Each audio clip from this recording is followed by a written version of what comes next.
This morning. I'm so excited about this morning. Our guest speaker is a dear, dear friend, and I will tell you how I know her in a minute, but I want to get all of the facts so you know something about her. First of all, she's the founding minister and senior minister of the Spiritual Living Center of Greater Milwaukee in Milwaukee, here in California, for a few days. She has been 17 years in the pulpit. She has taught 18 ministers who are currently in ministry. She has 21 practitioners at her center. It's a growing, lively center, which I've been blessed to be at. She is currently serving as the president of the Affiliated New Thought Network, which is a sister organization to Centers for Spiritual Living. She spoke at the Parliament of World Religions, which she did not put on her bio, but is true. She's been 20 years before ministry.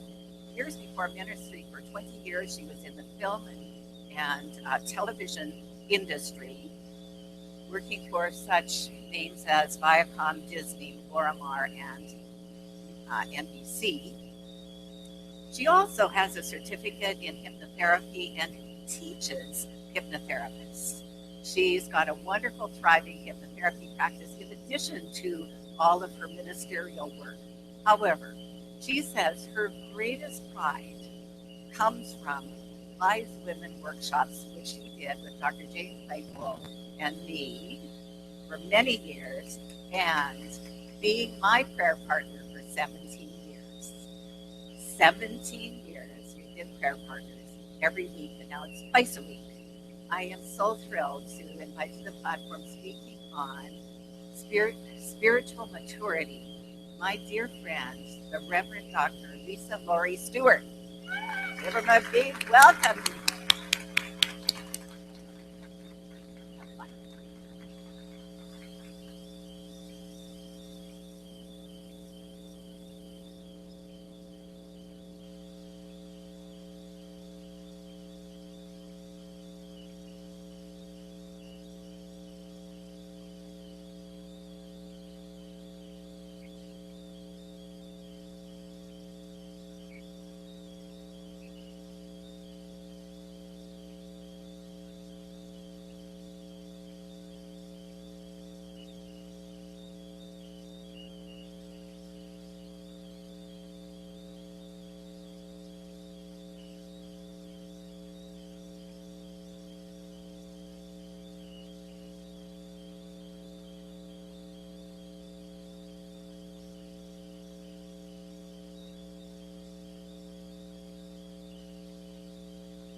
that can be measured. Dr. Lipton said that many of us are living limited lives because we cannot get a bigger idea. All our limitations are self-imposed. All our limitations come from an internal paradigm. And a paradigm is a habitual pattern of thinking. Now, the good news is they can be changed, but the bad news is everything we do generally is emanating from a habitual pattern of thinking. And so we begin to move out of our limitations incrementally because that's all we can believe, when in truth, incremental change is not what we're after in New Thought. We're not after incremental change. We're after leaps.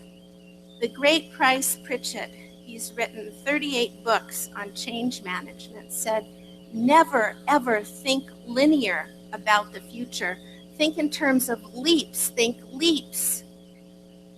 Increments emerge out of paradigms, but leaps occur from a shift in internal consciousness.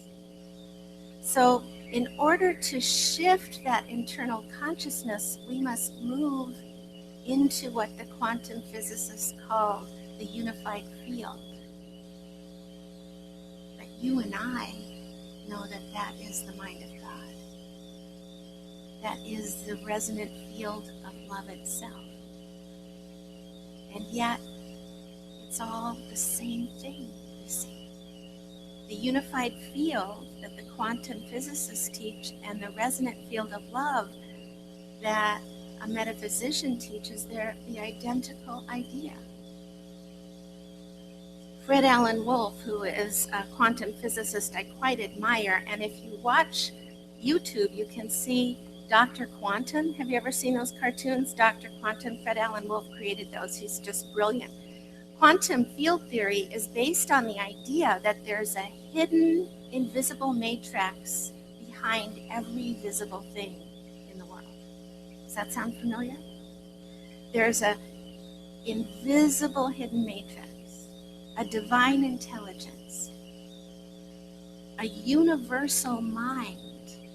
Isn't that a great name for God? A universal mind, a supreme intelligence, creative, in which all things are possible.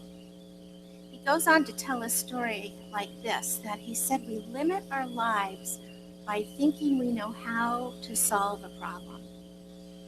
Have you ever done that? Or just me? When we think we know how to solve a problem, we are eliminating 90% of our opportunities. So imagine throwing a baseball from home plate, from the pitcher's mound to home plate, right? So how many trajectories would there be? Quite a few, yes? But in reality, in the quantum level of throwing a baseball from the pitcher's mound to home plate, there are an infinite number of trajectories. Some may be spiral. Some may go around the stadium and turn a somersault and come back. You see, the laws, we don't understand all the laws of life. We only understand our limited view of the laws of life. And I'll give you an example. Ernest Holmes wrote in The Science of Mind that before Moses took the people out of Israel, electricity existed, but the people didn't know how to use electricity. You and I have been fairly familiar with using spiritual law or unseen forces to create in our lives up until now, but we have only scratched the surface. Because what we've learned through quantum physics is that all possibilities already exist in the world, but we can only have the possibilities that we can see within our minds. And what you see within your mind has the potentiality to become reality. We argue so much for limitation that it is unbelievable. I could hear in my own church, and in any church I go to, if we're talking about, let's say, health, well, you don't understand. All the women in my family, blah, blah, blah, blah. Or, I'm on a limited income. Have you ever heard that expression? Or, well, I'm retired now, so my flow has really diminished. That is all a choice, you see. Because we don't have to figure out how, we just have to know what. It's particularly insidious when people think their chance for love is past, or the chance for a new experience is past, or the chance to awaken is past. Nothing is past. Once upon a time, a long, long time ago, the Buddha was walking with his favorite student, and they came to a river and realized they had to cross it. And as they were halfway across, the Buddha held his student underwater until he struggled for breath. He was flailing, and he thought he was going to die right there at the hands of his teacher. And the Buddha finally released his student, and the student took a deep breath, a gasp of air, and said, "Why did you do that?" And the Buddha said, "As soon as you hunger for the divine as much as you thirsted for air, you will understand life." You see, most of us are thinking far too small. We're thinking about how to incrementally change our life rather than being unified with the divine in that infinite matrix where all things have already been given. Have you heard? All that God hath is yours. The Rabbi Jesus taught, "It is done to you as you believe." Our beliefs can be small. What if we really believed the promise of new thought, that all things can be made new? It's true, you know. Meditation is a great path for spiritual maturity, to move into that place of leap rather than increment. I'd like to share with you something from Forbes magazine. You know it? It's a great spiritual experience to read Forbes magazine. Truly. So this is straight out of Forbes magazine. Did you know that meditation and brain research is rolling in faster than ever before, and that changes in your gray matter, actually the volume of your brain, the size of your brain, can be increased past the age of 50, which has thought to be impossible. But there is a great deal of evidence that brain volume, which indicates youthing or youthful flexibility, brain volume can be increased through a daily meditation practice. A study from UCLA, also in Forbes, said that the effects of meditation affect the entire brain, that every area of the brain functions with greater plasticity for a meditator. And what we want is plasticity.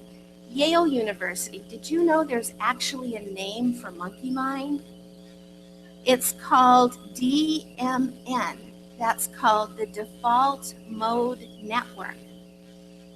And that people with DMN, that's a default mode, and that's paradigms, that's old habitual patterns of thinking.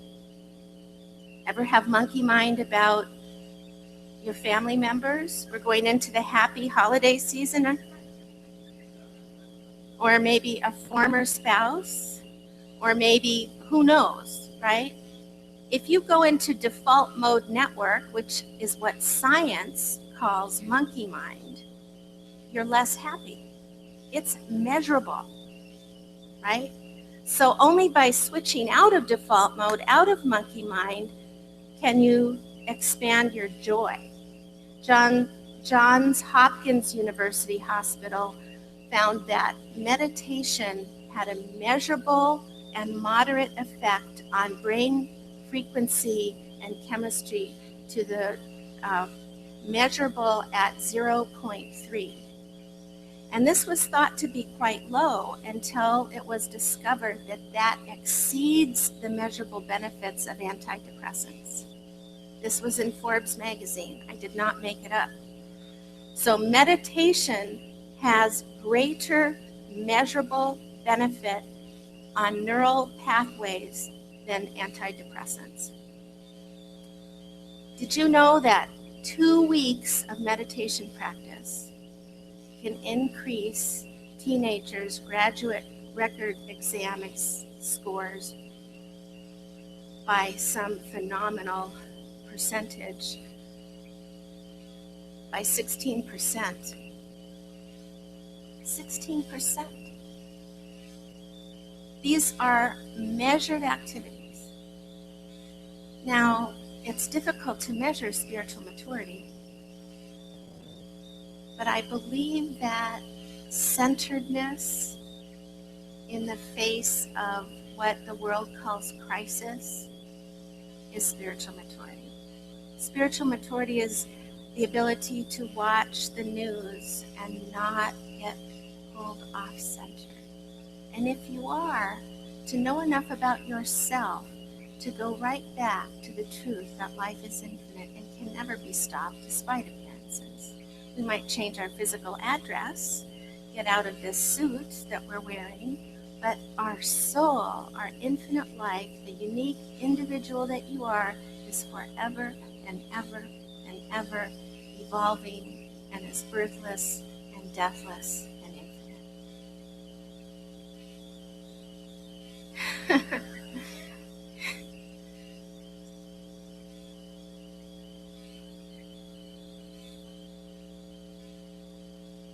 Nothing is habitual in quantum field theory. Nothing. Everything is mind-blowingly different than the Newtonian experience, which most of us grew up with. Quantum theory has that anything is possible. And if anything is possible, then habitual thinking must be changed to make room for the possibility. So to change and shift our paradigms, meditation is a tremendous tool. So is spiritual mind treatment, prayer. So is the necessity to fill ourselves with more of the desired experience than excuses or arguments for the limitation. And sometimes this is quite tricky because even the advanced student can be very skillful at alibis. At least that's my own experience. I can be very skillful at alibis. But I want to encourage you to think about an idea of annulment. I was baffled by annulment as a kid when the Catholic Church would give annulments. The marriage never happened, even if you had grown children. Ever know that? Do you know that you can direct your subconscious mind to annul ideas that no longer serve you? Doesn't matter what they created. Doesn't matter how long they've been in there. I annul ideas that create this experience. You don't even have to know what the ideas are. Annul them. Say it out loud, say it with conviction, and say it till your experience changes. Because only when your experience changes do you know the truth. The biggest problem with static belief structures, and that's your paradigm, the biggest challenge to static belief structures is you cannot have an ecstatic experience of God when you're stuck in the same status quo place. That's true for individuals, it's true for collections of people, it's true for communities, organizations, cities, countries. Wouldn't it be a great thing to pray for our political leaders that there is internal and external flexibility? Yes, internal and external flexibility, so we choose peace first, choose love first, and maintain our autonomy. Yes. New Thought still is on the leading edge of the bell curve of all world religions. So I pay lip service. I believe it. For many years, I believed that I love all faiths, and I do. But no faith that I have discovered has the complete gender equality of New Thought, the complete equality of all people, no matter what our sexual orientation is, a complete love of all people, every race, creed, cultural perception. In New Thought, every individual is a divine expression of that unified divine intelligence, one God, one life, one magnificence, capable at any moment of contacting all the wisdom there is just by opening up to it. That all people can become a revealer of truth if you live close enough to the divine. So remember that God is good, that you are absolutely good. You are, and that all is well. And so it is. Thank you.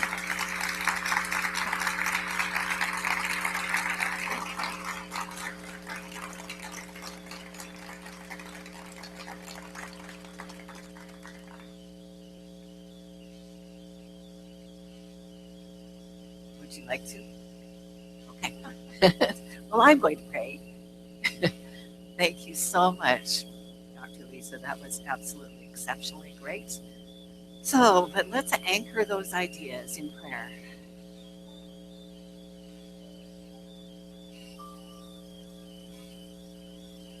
So, what I know is that there is only one. Whether it's science or whether it's religion, there is still only one power, one presence, one perfect life. That life is God's life. And here and now, I speak this word in the first person for everyone. If there's any part of this prayer that you don't feel comfortable with, just let it wash over you. It won't hurt you. It won't touch you. But for the ones, the word ideas that resonate with you, please just let them be your words. And this is what I know. I know that I am greater than I've ever known myself to be. I know I step into that resonant field of infinite possibilities in a greater way than ever before. Divine mind supplies me with ideas that are far-reaching and great and exceptional. That divine mind in me is the love that connects me with all beings, is the intelligence that's opening within me to those new ideas, is the wholeness, the health of my body. Divine mind is the love of my heart. It is the prosperity of my being. And I choose a new idea today, a big idea. I choose an idea that's worthy of the God presence within me. I choose an idea of grace, of peace, of infinite possibilities.